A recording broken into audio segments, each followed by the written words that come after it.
सिद्धं शुद्धं परमिय जिणेन्द्रवर्णेमि चन्दमकलङ्कं गुणरयणभूषणोदयं जीवस्य परोवणं वोच्छम्। गोमट्टसार जीव कांड ग्रंथराज में ज्ञान मार्गणा का जो प्रकरण चल रहा है उसमें अवधि ज्ञान का प्रकरण अभी इस क्रम में है और ये अवधि ज्ञान का प्रकरण धीरे धीरे थोड़ा सा आपके लिए गणितीय विषय बनता जा रहा है। अवधि ज्ञान एक तो वैसे ही प्रत्यक्ष ज्ञान है और हमारे लिए तो बहुत परोक्ष है। क्या समझे? क्योंकि हम जिन चीज़ों से अभ्यस्त हैं, संसारी जीव जिन चीज़ों से अभ्यस्त है, उनके लिए वही चीज़ें प्रत्यक्ष हैं। संसारी जीवों के लिए, हम और आपके लिए इंद्रिय ज्ञान और मनः ज्ञान, जिसे हम मानसिक ज्ञान कहते हैं, यही प्रत्यक्ष रूप होता है। लेकिन वास्तव में ये सब परोक्ष ज्ञान है और जो प्रत्यक्ष ज्ञान है वो हमारे लिए कठिन हो रहा है, क्योंकि उस ज्ञान का स्वरूप जो हम नहीं देख पाते, हम नहीं जान पाते, वह हमें सिद्धों और अरिहंतों के उस ज्ञान से देख करके पता पड़ता है कि उनके अंदर जिस ज्ञान की सूक्ष्मता थी, उन्होंने हमें इस तरह से उस ज्ञान से परिचय कराया। तो यहाँ पर जो अवधि ज्ञान का प्रकरण चल रहा था उसमें आपको बताया था कि कैसे देशावधि ज्ञान का जो जघन्य द्रव्य होता है, क्षेत्र होता है, काल होता है, भाव होता है, वह किस तरह से बनता है। और वो सभी जो माप बताए जा रहे हैं, सभी संख्याएं बताई जा रही हैं, वो सभी संख्याएं भी एक तरह से जैन दर्शन के ही अनुसार हैं, वो आपके परिचय में नहीं है। आपने कभी ये माप सुनी भी नहीं है।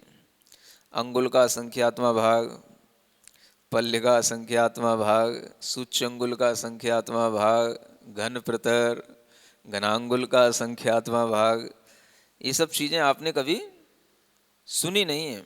लेकिन अब आपके लिए इन चीज़ों का परिचय हो जाना चाहिए और ये चीज़ें जो आपको सिखाई जा रही हैं, सुनाई जा रही हैं, बताई जा रही हैं, इनको भी आप इसी तरह से जानने की कोशिश करें कि देखो, जो अवधि ज्ञान का विषय है वह अवधि ज्ञान हम तो नहीं जानते कि अवधि ज्ञान कैसे जानता है, लेकिन जहाँ अवधि ज्ञान से जो जानने वाले होंगे वो ऐसे ही जानेंगे जैसे यहाँ पर आपको जनाया जा रहा है। तो इस विश्वास को अपने हृदय में पहले बनाओ। आप कहते तो हो हमारा विश्वास है, और आपका अगर विश्वास है तो फिर आपके अंदर इस विषय को भी अच्छे ढंग से समझने की, जो कि बिल्कुल अलग लैंग्वेज में है और आपके सामने एक अलग ही तरीके का निरूपण हो रहा है, इसको भी आप अपने मन से, अपने विश्वास के साथ में सीखने की कोशिश करो। ठीक है ना? तो जब जगन्य देशावधि ज्ञान का जो जगन्य द्रव्य क्षेत्र काल भाव होता है ये बताया गया था, तो अब जब जगन्य होता है तो उत्कृष्ट भी होगा, और उत्कृष्ट है और जगन्य तो उसके बीच में अनेक भेद होंगे। वो भेद हमें कैसे प्राप्त होंगे, उन भेदों को निकालने के लिए एक तरीका यहाँ पर बताया जाता है जिसे बोलते हैं ध्रुव भागहार। क्या बोलते हैं? ध्रुव भागहार। उस ध्रुव भागहार के माध्यम से जो द्रव्य जगन्य अवधि ज्ञान का था, उसी में ध्रुव भागहार का भाग देते जाएंगे, और जो द्रव्य के भेद और जो उसके भेद आते जाएंगे, जो भाग आता जाएगा, वही जो है द्रव्य के आगे आगे के विकल्प यानी भेद बनते चले जाएंगे। है ना? तो सिंपल अगर इस तरीके से सोचा जाए तो कोई कठिन चीज़ नहीं है, लेकिन थोड़ी सी शब्दावली इस तरीके की होती है कि वो आपके लिए थोड़ी कठिन इसलिए लगती है कि वो आपके परिचय में नहीं होती है। तो हम गाथा पढ़ते हैं। अवरद्दव्वादुवरिम दव्ववियप्पाय होदि ध्रुवहारो सिद्धाणन्तिम भागो अभव्व सिद्धादनंत गुणो। हाँ, क्या कहा जा रहा है? अवर दव्वाद उभरी, अवर माने जो जघन्य द्रव्य था उससे उभरी माने ऊपर, है ना। जो जघन्य देशावधि ज्ञान का द्रव्य बताया था, वह जो द्रव्य है उस द्रव्य से ऊपर उवरिम दव्व वियप्पाण, उन द्रव्यों के जो विकल्प हैं वह विकल्प होदी माने होता है ध्रुवहारो, वह ध्रुवहार से होता है ना। ये जो ध्रुवहार है, इस ध्रुवहार के माध्यम से आगे आगे के द्रव्यों के भेद ज्ञान में आते हैं। सिद्धा अनंतिम भागो, सिद्धों का अनंतवा भाग, और अभव्य सिद्धाद अनंत गुणो, अभव्य सिद्धों से अनंत गुणा हुए ध्रुव भागहार होता है। तो आपको पहले तो एक ध्यान में ये रख लेना है कि ये ध्रुवहार का मतलब यहाँ क्या है। तो क्या कहा गया? पहले पहले का जो द्रव्य है उसमें जिस भागहार का भाग देने से आगे आगे के जो विकल्प आते चले, आगे आगे के द्रव्य का भेद आता चला जाए, आगे आगे के द्रव्य का प्रमाण आता चला जाए, वो उसका भागहार कहलाता है। वह भागहार एक निश्चित बना दिया गया, उसको बोलते हैं ध्रुवहार। यानी जो यहां पर ध्रुवहार का प्रमाण दिया वो कितना है? सिद्धों का अनंतवां भाग और अभव्यों से अनंत गुणा। यह अनंत रूप में जो ये भागहार का जो द्रव्य है वह सिद्ध राशि भी अनंत होती है। तो सिद्धों का अनंतवां भाग और जितने अभव्य जीव हैं उनसे अनंत गुणा, ये उसके भागहार का प्रमाण है जो अनंत संख्या में है। इसी अनंत संख्या को ध्रुवहार बना लेना है और इसी ध्रुवहार का हमें उस जगन्य द्रव्य में भाग देना है। भाग देने पर जो भाग आए उसका उतना वह एक विकल्प आ गया, एक खंड आ गया। आगे आगे का फिर हम इसी तरीके से उसमें ध्रुवहार का भाग देते हुए उस द्रव्य को बढ़ाते चले जाएंगे। यही एक निश्चित क्रम से ध्रुवहार के माध्यम से उस द्रव्य की वृद्धि के विकल्प होते हैं। तो यहां पर आपको ये देखना है कि जो भागहार दिया जा रहा है वह ध्रुवहार से होता है, और ध्रुवहार कितना है? सिद्धों का अनंतवां भाग, अभव्य सिद्धों से अनंत गुणा। सुन रहे हो? अब यहां पर हाँ, ये अनंत ही हो गया। तो ये जो अनंत संख्या हुई, ये दोनों तरह से यहां पर हमको कंपेयर करके बताई जाती है। हमेशा यही संख्या एक तरह से स्थायी सी रहती है, सिद्धों का अनंतवां भाग और अभव्यों से अनंत गुणा। यहां पर एक चीज ध्यान में रखने योग्य है, आगे भी ये चीज आएगी कि अभव्यों को भी यहां पर सिद्ध कहा जा रहा है। अभव्य सिद्ध बोलते हैं। क्या बोलते हैं? सुन रहे हो? एक भव्य सिद्ध होते हैं, अभव्य सिद्ध होते हैं। तो भव्य सिद्ध का मतलब जो भव्य हैं तो भव्य रूप से ही सिद्ध हैं। सिद्ध होने का मतलब जो जैसा है वैसा ही रहे, उसको क्या बोलते हैं? भव्य सिद्ध। नहीं, योग्यता से मतलब नहीं। सिद्ध का मतलब है कि वो सिद्ध है, वो उसी रूप में सिद्ध है। अरे भाई, अभी नहीं समझ आ रहा? सिद्ध का मतलब ये होता है जो जिस रूप में है वो उसी रूप में है ना। सिद्ध होने का मतलब है कि अगर आप अज्ञान रूप में सिद्ध हैं तो आप अज्ञान सिद्ध हैं, अगर आप ज्ञान रूप में हैं तो आप ज्ञान रूप में हैं। जैसे आपकी भाषा में बोले, जो भोंदू है वो भोंदू रहेगा, जो ज्ञानी है वो ज्ञानी रहेगा। समझ आ रहा है? तो ऐसे ही जो अभव्य है वो अभव्य रहेगा, जो भव्य है वो भव्य रहेगा। इसलिए एक भव्य सिद्ध कहलाएगा, एक अभव्य सिद्ध कहलाएगा। समझ आ रहा है? ऐसे समझना। तो यहाँ पर भी अभव्यों को भी इसीलिए अभव्य सिद्ध कहा जाता है, और उन अभव्य सिद्धों का इस तरह से हमें ये उनसे अनंत गुणा, ये ध्रुवहार की संख्या को देखना है। आगे की गाथा, जो ये इन्हीं विकल्पों को बताने वाली ऐसी ये 5-6 गाथाएं हैं, इन्हीं को हम एक साथ पढ़ते हैं और एक ध्यान में रख करके इनका अर्थ करते हैं। 385 नंबर की गाथा है। धुवहार कम्म वग्गण गुणगारम कम्म वग्गणम गुणिदे समयपबद्ध प्रमाणम जानिज्जो ओहि विषयम में। हाँ, यहाँ कहते हैं जो ध्रुवहार है वह कर्म वर्गणा की प्राप्ति के लिए ये जो गुणकार बन जाता है और उस गुणकार का नाम ही ध्रुवहार कहलाता है। ध्रुवहार कम्म वग्गण गुणगारम, है ना। जो कर्म वर्गणा का गुणकार है वो ध्रुवहार है और उसको कम्म वग्गणम गुण दे, उसको ही कर्म वर्गणा में गुणा कर दो तो समय प्रबद्ध प्रमाणम, ये समय प्रबद्ध का एक प्रमाण आ जाता है। जानिज्जो, उसी को जानना, क्या जानना? ओही विषयम्मी, अवधि ज्ञान के विषय में उसे ही समय प्रबद्ध जानना। यहाँ पर समय प्रबद्ध का मतलब जो जगन्य देशावधि ज्ञान का द्रव्य है वो यहाँ पर जगन्य देशावधि ज्ञान का द्रव्य ही समय प्रबद्ध के रूप में कहा जा रहा है ना। जो समय प्रबद्ध था, पहले आपको कभी बताया था, समय प्रबद्ध मतलब एक समय में बंधने वाले जो कर्म होते हैं उनको बोलते हैं समय प्रबद्ध।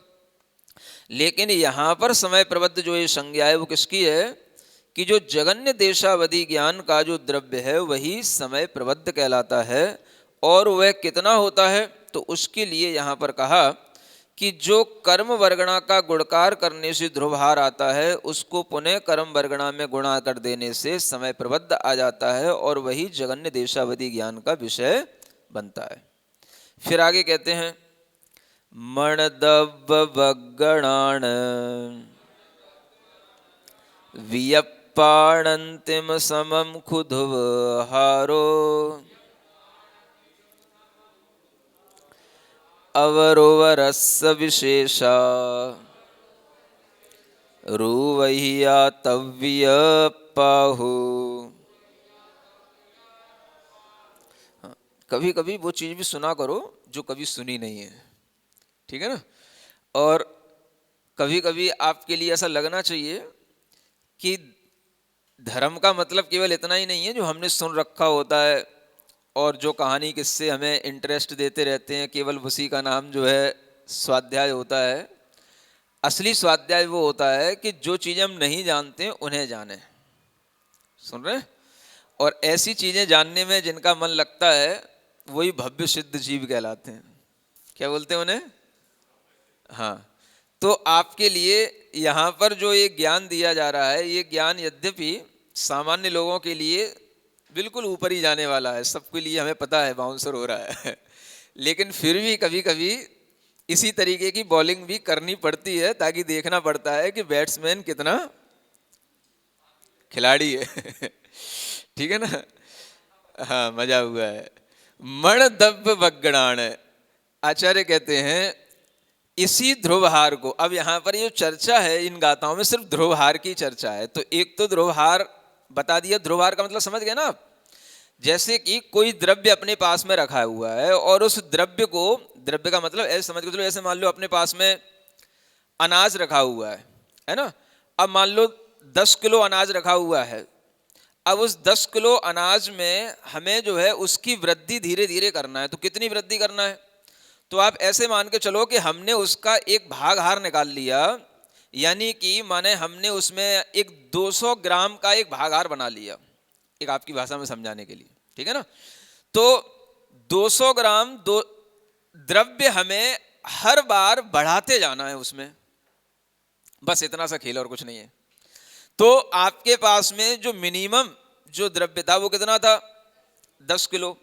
अब आगे का एक विकल्प और बढ़ाना है, आपको कुछ प्रोग्रेस करना है। कितनी? तो एक निश्चित क्रम में करना है। तो 200 ग्राम उसमें आपको बढ़ा दिया, फिर 200 ग्राम बढ़ा दिया, फिर 200 ग्राम बढ़ा दिया। तो जो 200 ग्राम बढ़ा रहे हो ये क्या हो गया? ये ध्रुवहार हो गया। ध्रुव माने निश्चित कर दिया हमने, इतना ही हमको बढ़ाना है, बस इतना सा है ध्रुवहार।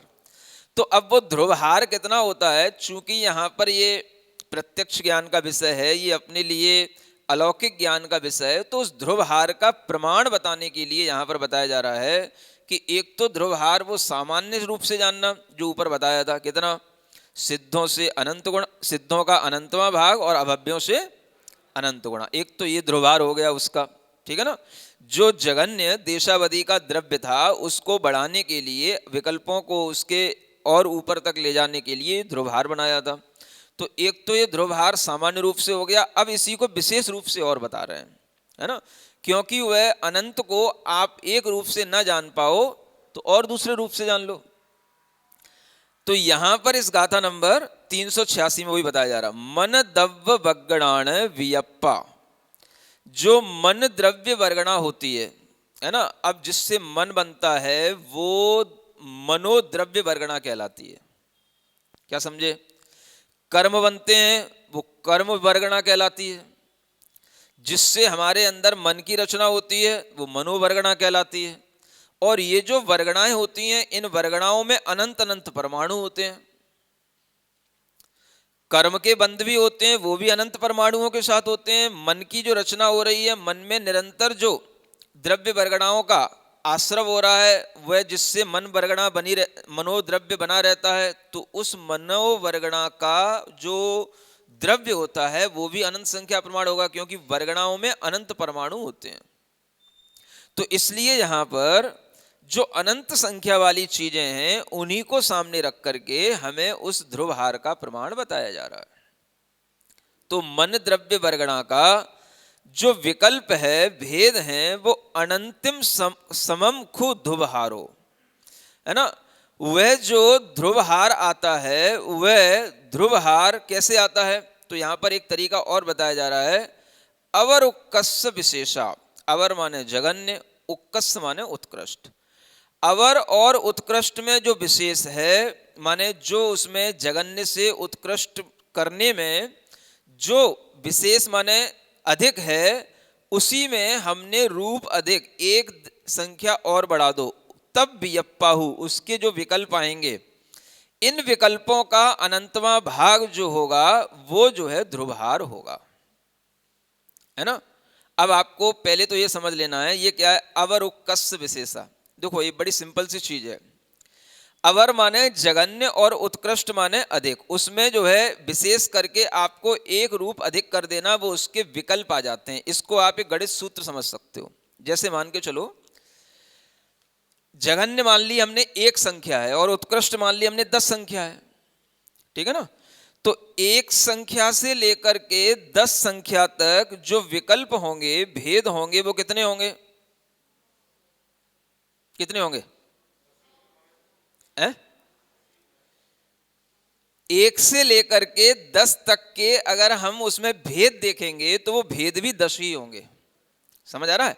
अब इनको कहने का और निकालने का तरीका क्या होगा, उक्कस को मैंने उत्कृष्ट में से जगन्य को घटा दो, तो 10 में से एक कम कर दिया 9, उसमें प्लस 1 कर दो, एक रूप अधिक कर दो, तो क्या हो गया 10। ये उसके विकल्प आ गए, इतने भेद हो गए।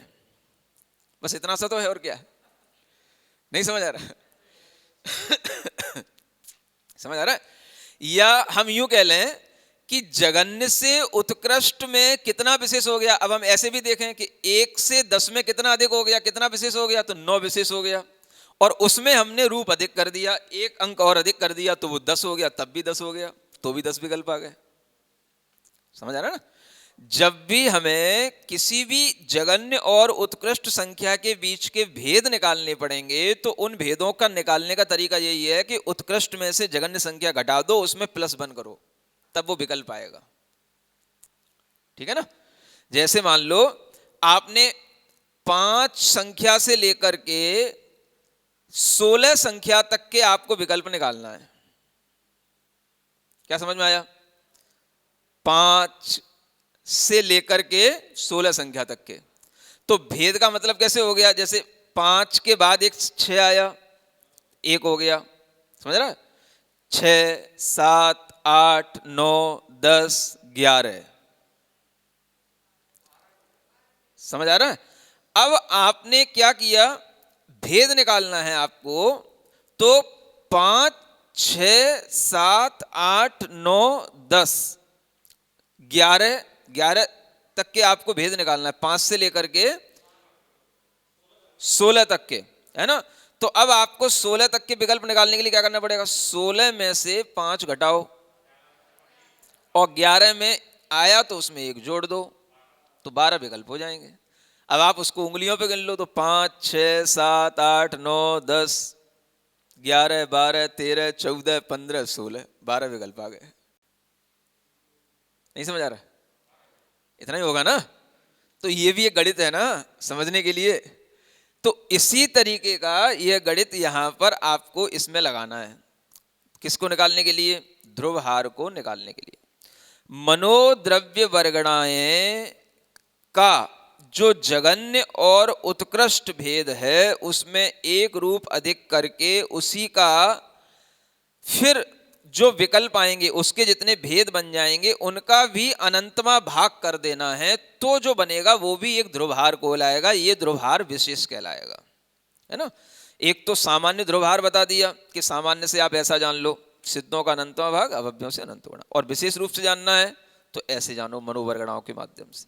तो ये ध्रुवहार का एक विकल्प ऐसे बताया। इसी तरीके से आगे कहते हैं अवरम होदि अनंतम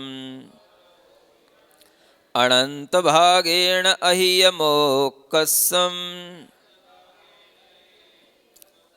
इति मण भेदानंतिम भागो दव्वमि ध्रुवहारो।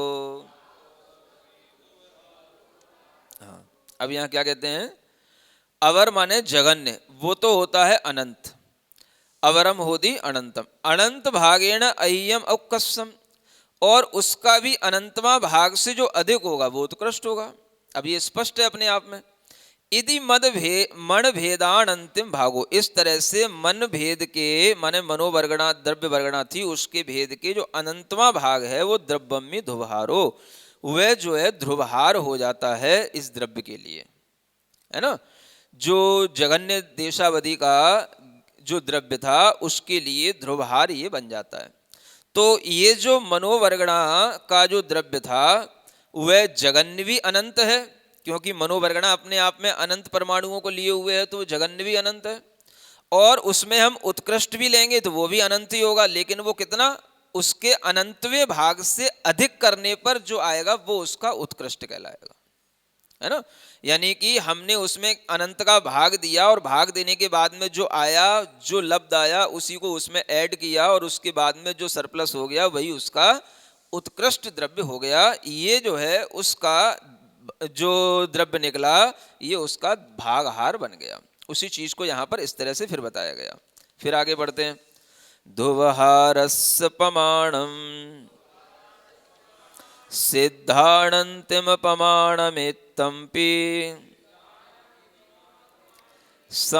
समयपवद्दनिमित्तं कम्मणवग्गण गुणादोदो। इस गाथा का संबंध अगली वाली गाथा से भी है, इसलिए आगे की गाथा भी पढ़ लेते हैं। होदि अनंतिम भागो तद्गुणगारो विदेश ओहिष दोण दव्य भेद पमाण ध्रुवहार संवग्गो।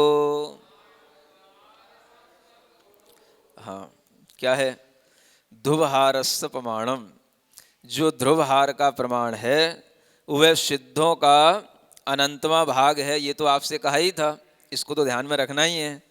फिर आगे कहते हैं कि इसके अलावा भी ये जो बताया जा रहा है वो भी ध्यान में रखना। ये अथवा क्या, समय प्रबद्ध निमित्तम, जो समय प्रबद्ध के लिए कारणभूत कर्म वग्गण गुणादोहु, जो कर्म वर्गणा का गुणकार था उसका भी अनंतिम भागो, जो अनंतमा भाग है वह भी होदि माने होता है, तक गुणगारो भी देशो, इससे उससे भी उस अनंतवें भाग से भी उसका गुणकार कर देने पर वह भी देशावधि ज्ञान का जगन्य द्रव्य आ जाता है। जो कितना आता है, दो ऊर्ण द्रव्य भेद, दो कम जो द्रव्य है उसके भेद विकल्प करने पर उतने प्रमाण जो ध्रुवहार आएंगे उन ध्रुवहारों को परस्पर में संवर्ग करना है, माने गुणित करना है ना।